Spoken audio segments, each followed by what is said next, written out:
তোমাদের সবাইকে আমার নতুন ব্লগে তোমাদের সবাইকে ওয়েলকাম। আজ ছিল দোল আর আজকে আমার উইক অফ ছিল, তাই সকালবেলা 6টার সময় ঘুম থেকে উঠে ঝটপট রেডি হয়ে গেছে গাইস। আর রেডি হয়ে কোথায় যাচ্ছি দাঁড়াও সব বলবো। আর স্যারও চলে এসেছিল আমাকে নিতে, স্যারকে নিয়ে স্যার আর আমি দুজন মিলে একসাথে চলে গেছি পাটুলিতে গাইস ফটো তুলতে, কারণ কাজের কারণে আমাদের ফটোশ্যুট হয়নি এই বছর দোলে। তাই ও এনেছিল আমার জন্য গাঁদা ফুল, সেই গাঁদা ফুলটাই খোপাতে আটকে দিল। আর দোলের ফটোশ্যুট করবো আর আবির মাখবো না, এটা হতে পারে? তাই ও আমার গালে দুটো গালে একদম অল্প অল্প আবির লাগিয়ে শুরু করে দিল আমাদের ফটোশ্যুট। আর এখন কিন্তু ও আমার পার্সোনাল ফটোগ্রাফার হয়ে গেছে, তাই আমার কোনো আলাদা করে ফটোগ্রাফারের দরকার হয় না। আর ও যা ফটো তোলে গাইস, হয়তো তোমরা আমার পোস্টে দেখেছো, জাস্ট অসাধারণ। আর সে আলাদাই ব্যাপার, একবার পোজ দেখিয়ে দেবে, একবার আবির দিয়ে সুন্দর করে বড় একটা টিপ করে দিল, তারপর ভালো করে গালে মুখে আবিরও ছিটিকে দিয়েছে, এখন পোজ দেখাচ্ছে আমাকে। এইভাবেই কিন্তু ফোন দেখে পোজ দেখে আমাকে সুন্দর সুন্দর ফটো তুলে দিয়েছে। তোমরা এতক্ষণে অলরেডি আমার পোস্টগুলো দেখে ফেলেছো। একটা ক্লোজ শট নেয়, একবার দূরে গিয়ে শট নেয়। এবারে দেখবে তোমরা ওকে আমার সামনে এসে আমার টিপটা মুছে দিয়ে বলছে টিপটা ভালো লাগছে না, তাই টিপটা মুছে দিল, দিয়ে আবার কয়েকটা ফটো তুলবে।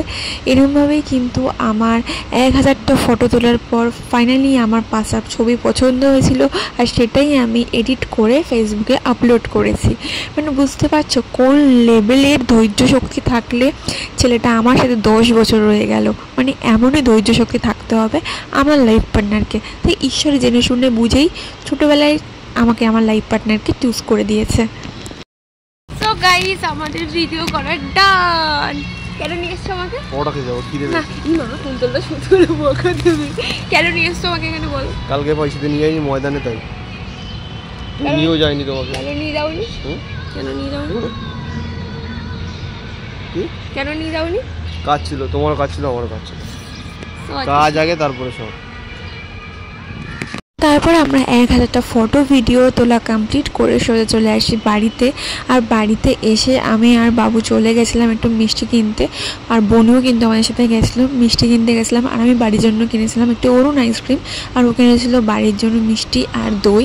এগুলো কিনেই আমরা আবার বাড়ি চলে যাই, কারণ এখন বাজে ঘড়ির কাঁথায় 11টা। আর তারপরে বাড়ি আসার পরই বাপি আমাদেরকে গালে আবির দিচ্ছিল। আর আমার বাবার আবির লাগানোর টেকনিকই আলাদা, বিভিন্ন রকম কালার গালে থাকতেই হবে, এটা ম্যান্ডেটারি। তারপর আমি একদম রেডি হয়ে গেছি হোলির লুকে। তারপরে আমি বড়োদেরকে একে একে আবির দিয়ে প্রণাম করে আবির লাগালাম।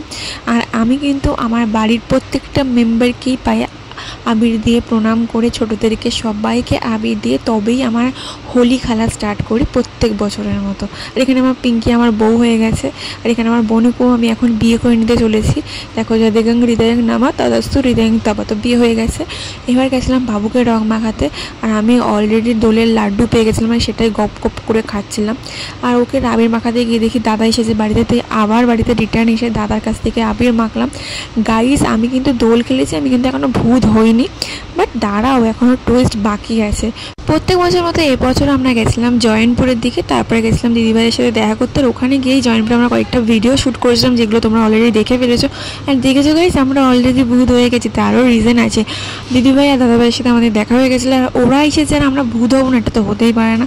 তারপর ওখান থেকে আমরা বেরিয়ে গেছিলাম কোথাও একটা যাওয়ার উদ্দেশ্যে।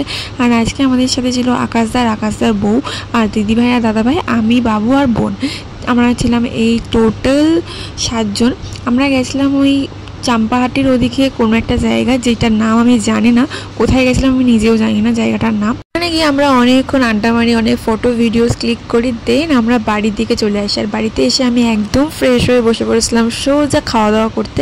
আর আজকে আমার বাড়ি থেকে তো বিভিন্ন রকম রান্না করেছিলাম। আমার ভাত, আলু ভাজা, ডাল, আমার ফেভারিট লাল লাল খাসির মাংস, চাটনি, পাঁপড়, মিষ্টি, স্যালাড। আর বোনের জন্য ছিল খাসির মাংসের বদলে চিকেন, যেহেতু আমার বোন খাসির মাংস খায় না।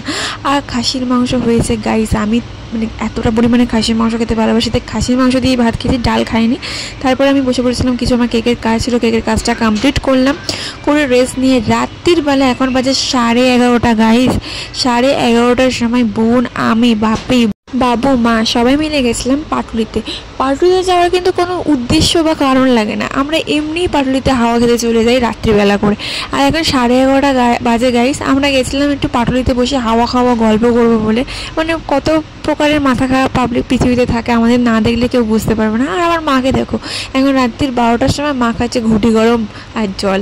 মানে এরকম যদি তুমি বাড়ির কয়েকজন পাবলিককে পাও না, তোমার আর প্রয়োজন হবে না বাইরের বন্ধু বান্ধবের। তো বেসিক্যালি এখন আমি সেই ভাইবসটা, সেই ফিলটা পাই বলেই হয়তো আমার জীবনে এখন বন্ধুর সংখ্যাটা অনেক পরিমাণে কমে গেছে। তো যাই হোক না কেন, আমি একটু ঘুটি গরম খেয়ে নিলাম।